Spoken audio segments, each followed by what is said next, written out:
My sister said she wants to share something. Good morning, church. While we were praying, worship, during worship time, we were singing that song that had a word, scroll. I didn't know the meaning of scroll, to be honest.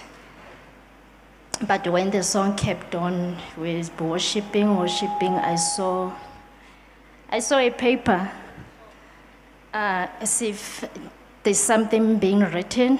It was an empty paper, but someone was writing, and it was in Hebrew. Unfortunately, I can't tell what it was. We continued worshiping, and then this one is personally for me. I saw the Lord, I was bowing down before him, and he was pulling me up. Then the worship kept on. As we were worshiping, there's another one for the whole of us, all of us here. And then I felt like there was a covering for all of us. And then he said he has released the covering for all of us. Amen. Amen. Thank you, sister.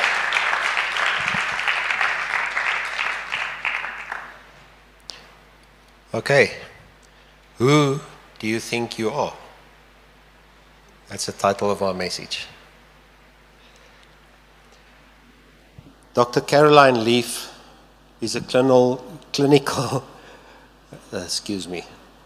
neuroscientist. She discovered that by changing people's thought patterns, they could actually change the physical structure of the brain and the chemical compound. This is called neuroplasticity. Very big words, sorry about that. But in simple terms, it means rewiring of the brain. This turned the whole medical science world upside down, because up until that stage, doctors knew that it was impossible for people to change the brain, that the brain couldn't be changed. And they were stuck with their diagnosis. She developed a 5-program system that transformed people even today. She's a Christian, by the way.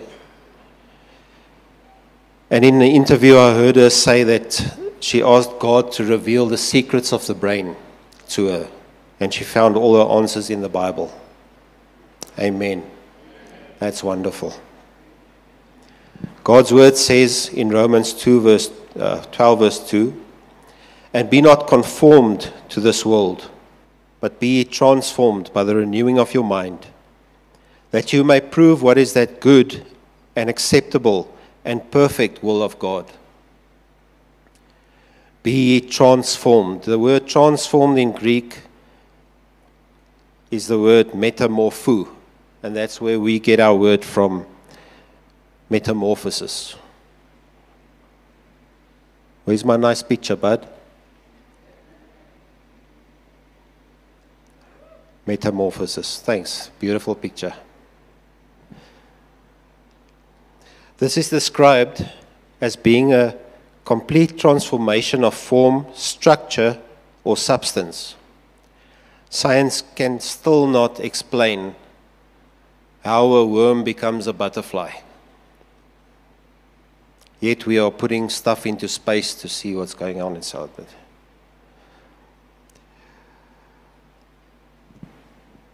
Be ye transformed by the renewing of your mind. Renewing of your mind has the power to transform you from a worm into a butterfly. The fact that he said, "Be ye transformed," makes it evident that the choice is ours. We can choose if we want to stay where we are or change for the better. This is very significant. How many times did you hear people say, "This is just my lot in life. It's my cross to bear"? You can choose how things are going to turn out. That's great news. You can be transformed by the renewing of your mind. Psalms 19 verse 7 says that the word of God is perfect, converting the soul. Converting means to turn back to factory default. You can use the word to get your mind back to what it should be, what God planned it to be.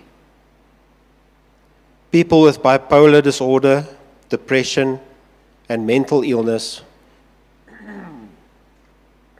you can reset your soul to what it was meant to be. You're not stuck where you are. Psalm 107 verse 20 says, He sent His word and healed them and delivered them from their destructions. Amen. So the million-dollar question is, how? How do you renew your mind?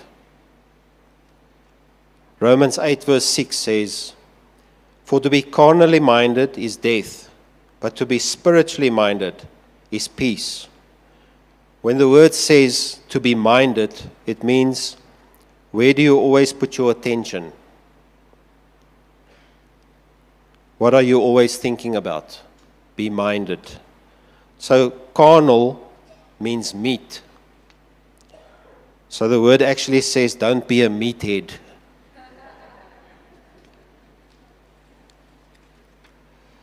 Carnally minded means that you are giving your attention to the things of this world, to the flesh. Now, if a doctor gives you a diagnosis, most people go to the internet, Google everything about it, find out what the symptoms are. And the Bible says we shouldn't do that. We should concentrate on what God said. John 6, verse 63 says that the word that Jesus speaks are spirit and they are life. So to be spiritually minded is to give your attention to the word of God. Word-mindedness can only produce life and peace. That's an absolute. The seeds that you sow from the word can only produce life. He's a good God. God said to Joshua, when he took over the leadership from Moses, in Joshua 1 verse 8, to meditate in his word day and night, that you may observe to do according to all that is written therein. For then you will make your way prosperous, and then you will have good success. Psalm 1 says, if you meditate on God's word day and night, you will be like a tree planted by the rivers of water, and whatsoever you do will prosper. Proverbs 4:20. Sorry, I'm giving a lot of word, but this is what changes us, the word of God. This is the seed that changes us. Proverbs 4:20 says, to attend to God's word, to incline your ear unto his sayings, let them not depart from your eyes. Keep them in your heart, for they are life to those that find them, and health to all your flesh. Amen.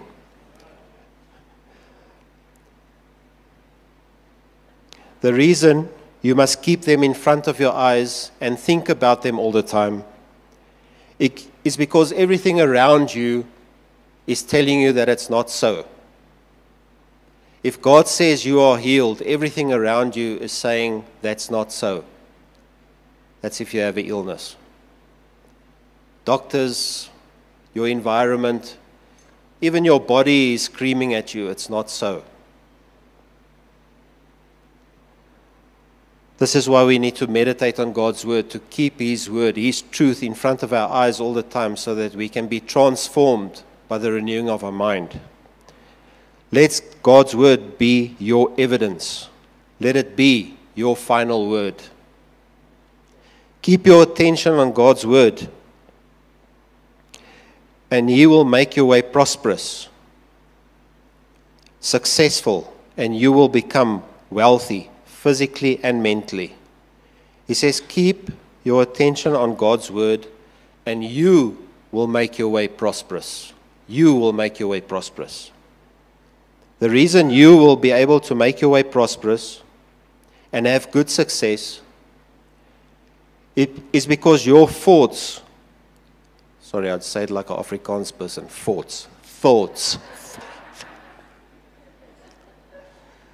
I must get my tongue in the English gear.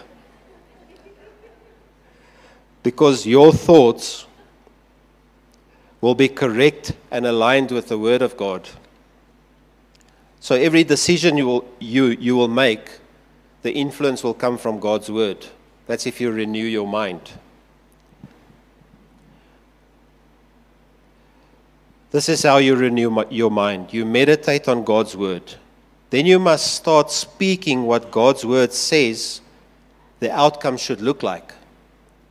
Romans 10 verse 10 says, for with the heart man believes unto righteousness, and with the mouth confession is made unto salvation. That word salvation means a lot of things. It's just not just getting saved. It's prosperity and all kinds of stuff. Getting healed and everything. Then Psalm 107 verse 2 says, let the redeemed of the Lord say so. Let the redeemed of the Lord say so. If everything else is screaming it's not so, we say, so? I say so. What do I say? The word of God. Mark 11:23. For verily I say unto you, that whosoever shall say unto this mountain, be thou removed and be thou cast into the sea, and shall not doubt in his heart, but shall believe that those things which he says shall come to pass, he shall have whatsoever he says. Whosoever shall have whatsoever, if he believes in his heart and says with his mouth. That's a powerful scripture. Believe with your heart, say with your mouth. A lot of people just start saying positive things, making positive confessions. This is better than being bleak and pessimistic. I said that right. But it won't get the job done completely. You must meditate on God's word in order to believe, because faith comes by hearing, and hearing by the word of God. Then, when you believe, you start speaking your faith. This is where breakthrough happens. Because you can have what you say, if you believe it. I asked God to show me how to practice this, how to implement this in my life. I had some problems in my life I knew I needed to sort out, and tried various ways to deal with things. That only brought relief for a short period of time. Then I would fall back to my old ways. God has to get real plain with me. I'm a very practical person. So, He did. One of the problems I had was with my temper.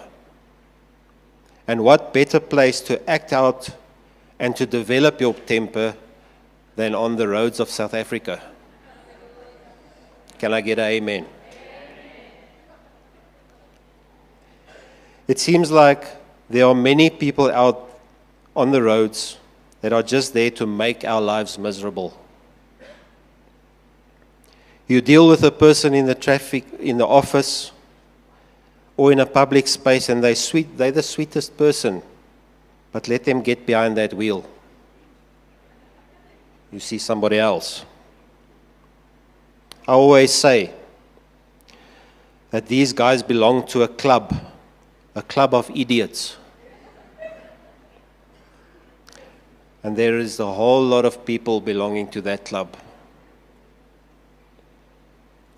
You know, it's always somebody else's fault. It's never our fault.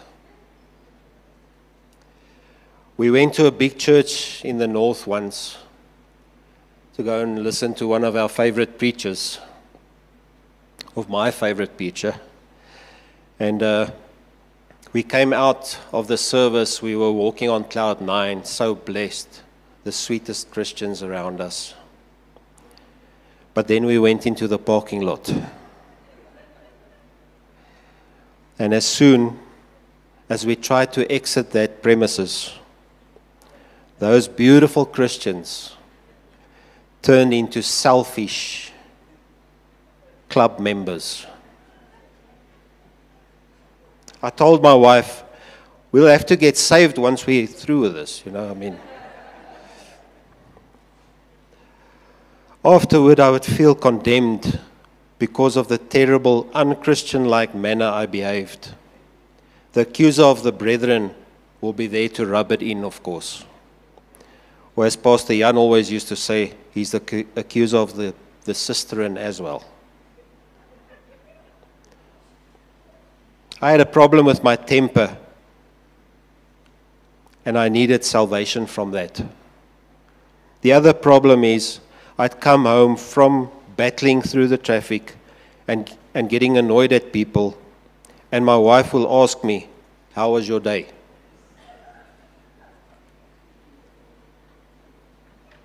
Then I'd unload on her, and it will cause strife in our house and unhappiness. This was a very big problem for me. God started dealing with me that the reason I have this problem is because I see myself as only being human. That's a strange thing to say, eh? You know the excuse, I'm only human. I have the right to get upset. Did you see what that guy did? They are always wrong. This is an identity issue. Who do you think you are is who you will be and how you will act. He said, I'm not embracing who I really am. So guess what was my next question? Who am I, Lord? He led me to 2 Corinthians 5, verse 17 to 19. Therefore, if any man is in Christ, he is a new creature. Old things are passed away. Behold, all things are become new. And all things are of God, who has reconciled us to himself by Jesus Christ, and has given to us the ministry of reconciliation, even as God was in Christ, reconciling the world unto himself, not reckoning their trespasses unto us. Wow, that's just awesome. He's not reckoning our trespasses unto us. Verse 21 says that he has made him to be sin for us who knew no sin, that we could be made the righteousness of God in him. So I got my first answer. I'm a new creature, and I'm the righteousness of God in Christ Jesus. Not because of what I did or what I didn't do, but because of what he did for me. He made me righteous. 1 Peter 2 verse 24 says, who his own self bare our sins in his own body on the tree, that we, being dead to sins, should live unto righteousness, by whose stripes you are healed. I am dead to sin, and I live unto righteousness. Romans 5:17. For if by one man's sin death reigned by one, much more they which receive abundance of grace and the gift of righteousness shall reign in life by one, Jesus Christ. Who would like to reign in life? This is the Bible I'm reading, eh? It's a good book. Lord, I receive abundance of grace and the free gift of righteousness Thank you that I reign in life. Remember, sometimes the Word of God is the only truth you're going to have. Everything around you is going to speak against that, but the redeemed of the Lord should say so. So, I started thinking about this and saying it to myself every day, agreeing with God's Word, what God's Word says about me, who I am. You get the picture? He was showing me who I really am in Him.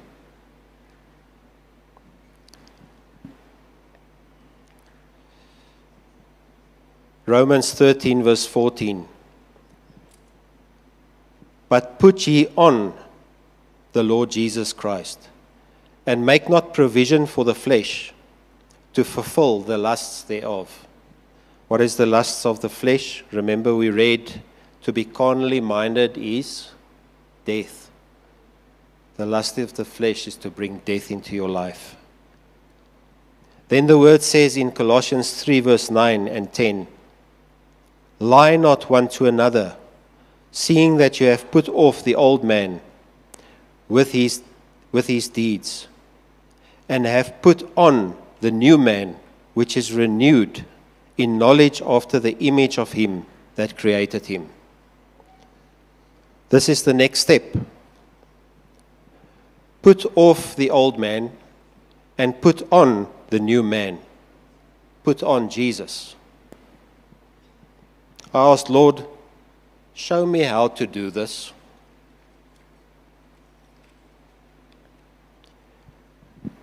He showed me that the commandment to the New Testament church is to love your neighbor. Thank you, buddy. You were spot on. Eh? Love your neighbor. So he said, go to the love chapter. Anybody know what the love chapter is? Corinthians 13, from verse 4. And I got this out of it. Love is patient. Love is kind. Love takes no account of a suffered wrong. Ouch. This is what God showed me. This is what I must put on. When I drive on our streets and I get angry at somebody, I must speak to myself and say, no. Does that sound familiar? No. This is not who I am. I am the righteousness of God in Christ. I am patient. I am kind. And I love my neighbor as myself. This is how you put off the old man and you put on the new man in Christ. This is who I am. Praise God. Thank you for that, Lord. For the first while, I flunked the test miserably. I would react to the situation the same as before, only this time when I catch myself, I would correct myself. No, this is not who I am. I am the righteousness of God in Christ. I am patient and I am kind, and I love my neighbor as myself. After about 3 or 4 days of doing this, I was reacting less in anger and more in patience and love. You see, my image started to change. It came to the point that if someone cut me off or even swore at me, that I didn't even react at all and felt perfect peace about it. I'm a much happier person because of it. And we have a much more peaceful house because of it.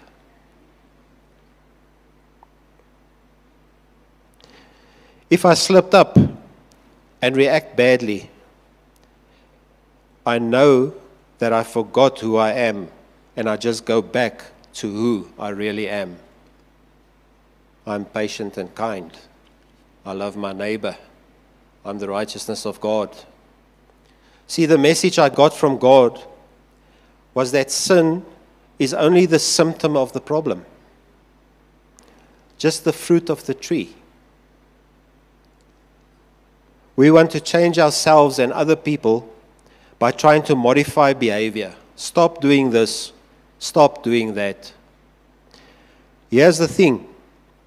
If you put your focus on trying to stop sinning, you'll end up sinning even more, because that's where your focus is. Beside that, even if you manage to stop sinning altogether, we can never reach holiness or righteousness by our deeds. It's only Jesus that can do it for us, and He has. Not because of what we did, but because of what He did for us. We need to renew our mind to who we really are. We need to enter His rest, the finished work of the cross. He has already done it. All we do is walk in it. I ask the question again, who do you think you are? That's an important question. If you embrace your true identity in Christ, you will live right without even trying. My beloved brothers and sisters in Christ, whatever sin you are trying to overcome, the breakthrough will happen when you embrace your true identity. What God did for us in Jesus Christ, He made us righteous and the righteousness of God, and in Him we are holy and just. That's awesome. If you change the root of the tree, the fruit will grow effortlessly. Here's my Afrikaans tongue again. I must watch for that guy. He does not He does not reckon our sins unto us. Jesus took our sins into His own body. He took care of it so we can be free from it. Romans 8 verse 1. There is therefore now no condemnation to them which are in Christ Jesus, who walk not after the flesh, but after the Spirit. You see, if you look at yourself in the mirror and you look at your actions, there's plenty of condemnations. But if you embrace your true identity, there's no condemnation. Jesus did it all for us. He invites us to come boldly into the throne of grace, that we may obtain mercy and find grace to help in time of need. Open invitation to whoever embraces our true identity. If you want to reign in life, receive abundance of grace and the free gift of righteousness, as Romans 5 verse 17 says. Receive the free gift. What do you need to do to receive a free gift? Thank you. Thank you, Lord. I am who you say I am. Behold, now is the accepted time. Behold, now is the day of salvation. That is 2 Corinthians 6 verse 2. There's an answer in God's word for every situation you face. Take the word, apply it to your situation, meditate on it, and speak it over yourself. Embrace the word as your new identity.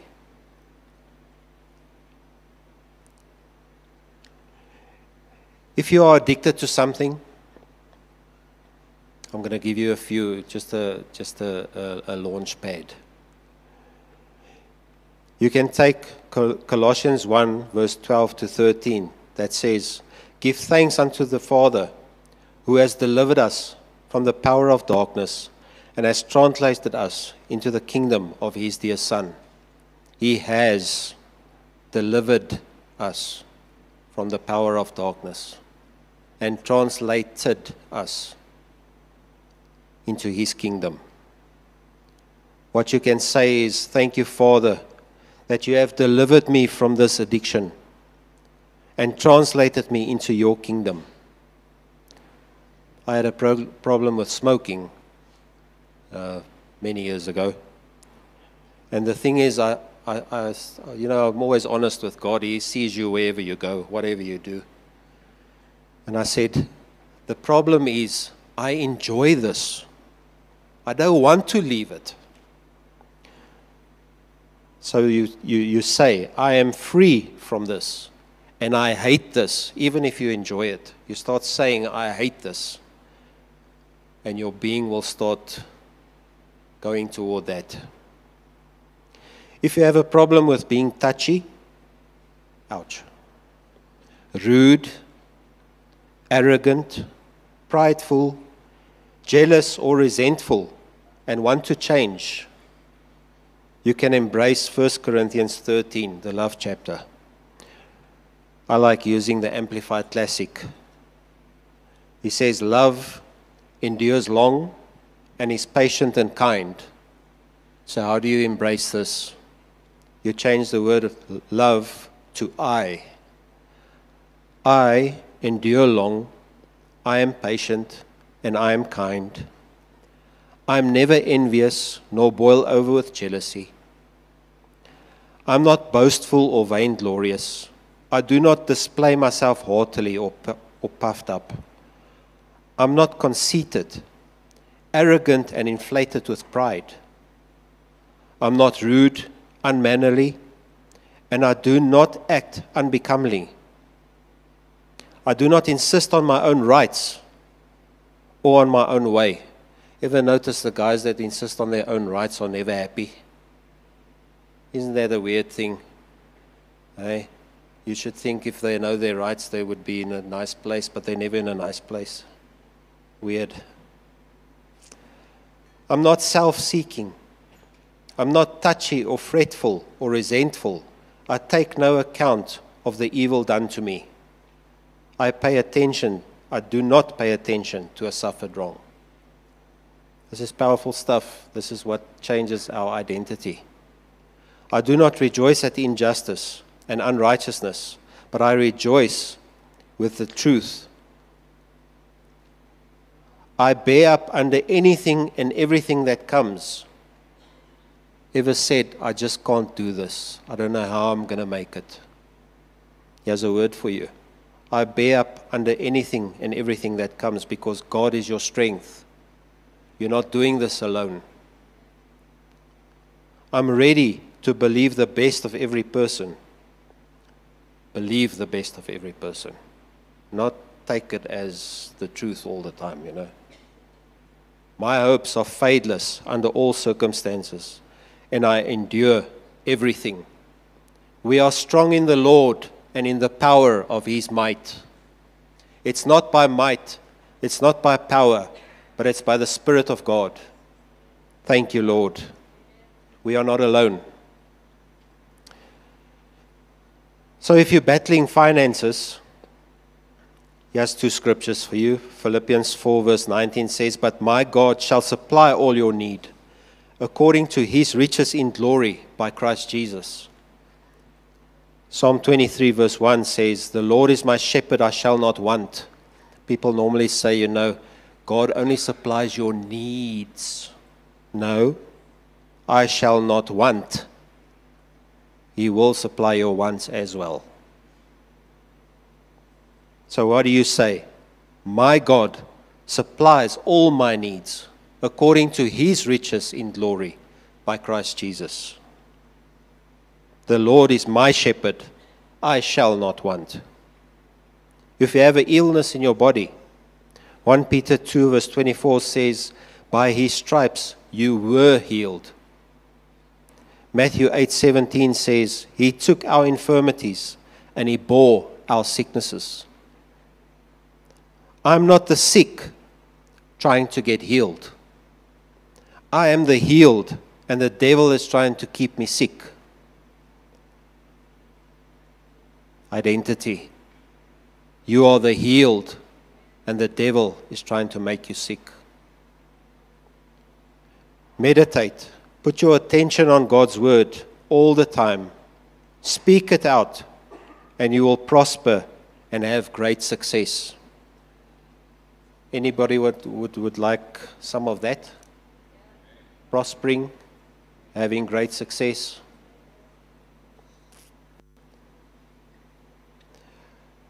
Who would like to follow me in embracing your true identity in Christ?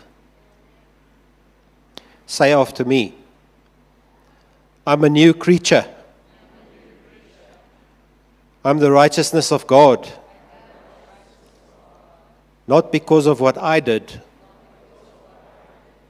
nor didn't do, but because of what Jesus did. Amen. Thank you so much.